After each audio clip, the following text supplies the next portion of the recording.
not. First, he addresses him Cornelius. He doesn't. He treats him as a real person or a real ape or a real chimpanzee. Like he doesn't doubt him. He just addresses him frankly and calls him by his name as if he says, "You are here. Let's have a conversation." Sure. This is a very, very intentional moment from Dane to put this in here. Yeah.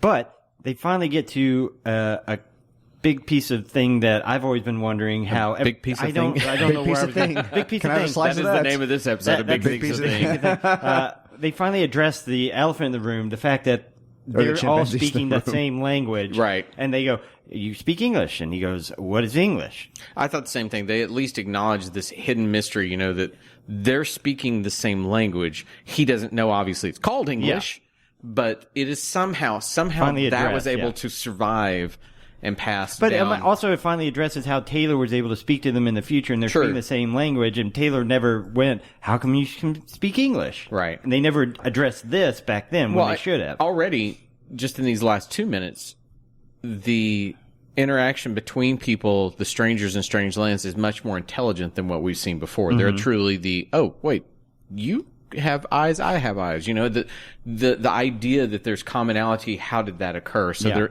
they're smart in that way. You introduced that. Then we also have the comment about 2,000 years, correct? Yes, he said, back from my father and my father. That's also 2,000 years ago. very intentional. I mean, it's like Cornelius doesn't necessarily know the time span between. Or did Milo mention the time span to him? Oh, now In you're going that to have to go look in conversation the script itself, I'll again. go look He that up. might have. He might have, which may be why Cornelius is making this assumption. Top of his mind. If we because go of back that. to the first movie, him as an archaeologist, was he placing society for the apes beginning 2,000 years ago? I mean, there's this level to which 2,000 is a understanding the audience would know. It's a nice round number first. The audience, based following clues, should understand that. It's never explicitly told that ape culture started 2,000 years ago, unless I missed a portion somewhere. No, I don't think they're just saying that their language goes back at least 2,000 years. So for Cornelius just to make kind of this offhanded 2,000-year reference was a little too intentional on Dane's part to specifically say 2,000 years, unless he really needs the audience to know that. Yeah. But here's the thing. We have languages that are well over 2,000 years old that are dead. Nobody uses it in Latin. But we know the name of it. How did they not preserve the word English? That's a good point, because Especially if that's like the only language left, because we never heard anybody speaking Spanish or French or anything else. We only heard English. and we can't really get into this until obviously we get way down the line into the new movies. But in that one, you have the apes developing intelligence. Yeah. That's, if that were to be the dovetail that fits into this story, you would think the term English and the idea of it, that this was the language of humans, would be passed on. And I promise I didn't spoil anything for you. It's just, that's a good point. I'd never really kind of thought about it. You have to get this from somewhere, because apes are not going to wake up one day after a nuclear apocalypse and start talking and not understand where their language came from. Especially, they would have listened to someone and gotten it from somewhere. But we also have a situation where we have a lawgiver. And we have scrolls. Okay. And we have stuff that has been hidden from modern ape society. Sure. Right? They're trying to keep them a little bit in the dark. They don't want them to go into Manhattan. You can't go to the Forbidden Zone. So some of the stuff for Cornelius and Zira and modern ape society may have been hidden from them. They may not know that it's English and that it came from the humans, but the original apes may have known that it came from humans as English. That's fair. What I found interesting about this was, we've often wondered about how big ape society and culture was at the time by simply saying, what is English? I speak the language taught to me by my father, my mother, and their mother and fathers. It's the language of my ancestors at least 2,000 years.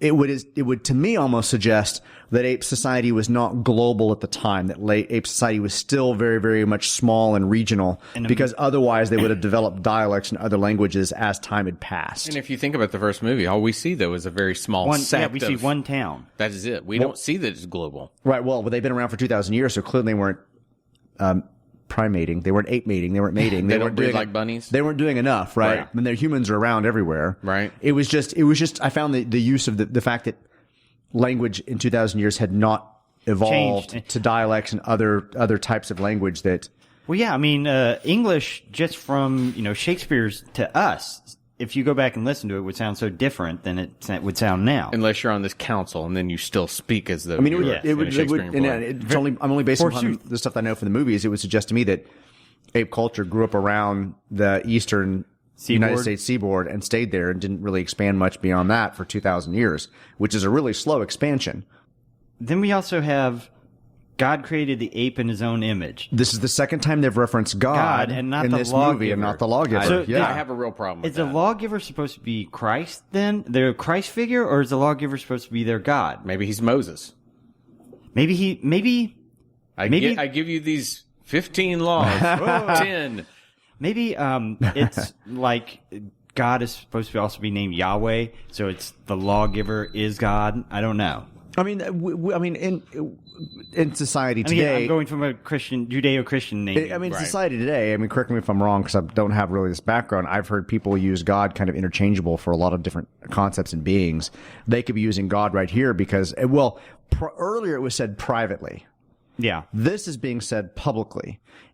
If it had not been said privately earlier, this public confirmation might have been their way of saying this is our general term for it. Therefore, we're not getting into too much complexity. Yeah. How shocking would it have been in this day and time to release a film where they did challenge that? What's God? God, the creator of all. Oh, you mean the lawgiver? yeah. Now you have that priest having a reason to be there and really question their stuff. That would have been an interesting conversation to have in this. I mean, we can't talk about future minutes. That's the hard part, right? So what we're doing is we have two talking chimpanzees on the floor of an assembly room with a chairman assembled by NASA, the Navy, scientists, lawyers, the clergy, Dr. Hassline himself. And what we're having is this moment where these characters are revealing themselves to this. And you're making me wonder how much complex issues should they go through?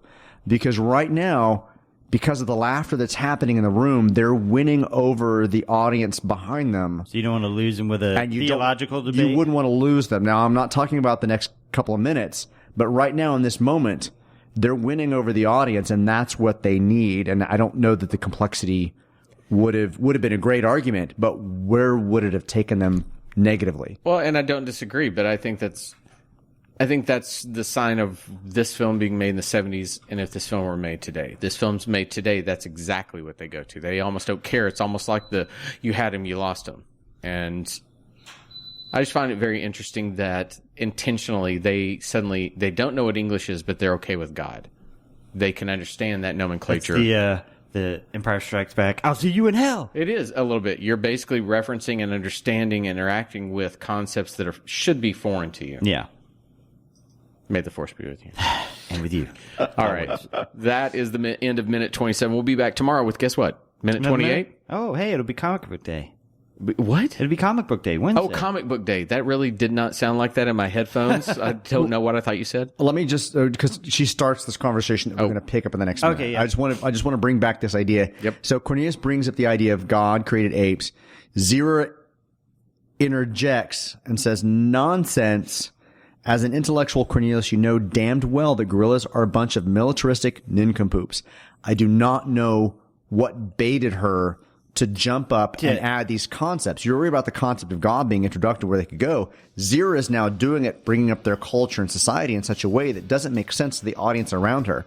When they mentioned earlier, like, be yourself, be your good self, like a little bit earlier, this is her unwinding. Not her good self. This is her unwinding a little bit here. Yeah. Well, I think we can discuss this more in the next minute. Right, because sorry. I just wanted to bring up. But you're good to steer us in the right way. Okay. Yeah. So tune in tomorrow. Now, if you'll tune in tomorrow. It'll be comic book day. Okay, that time it actually sounded like comic book day in my headphones. Anyway, I am Todd. That's Richard and Sean. We'll be back tomorrow. Everyone have a great day. Bye. Bye, everybody. You've not finished your beer. I did finish my beer. No, I did. I was trying to drink it really, really fast. Now I'm kind of flushed.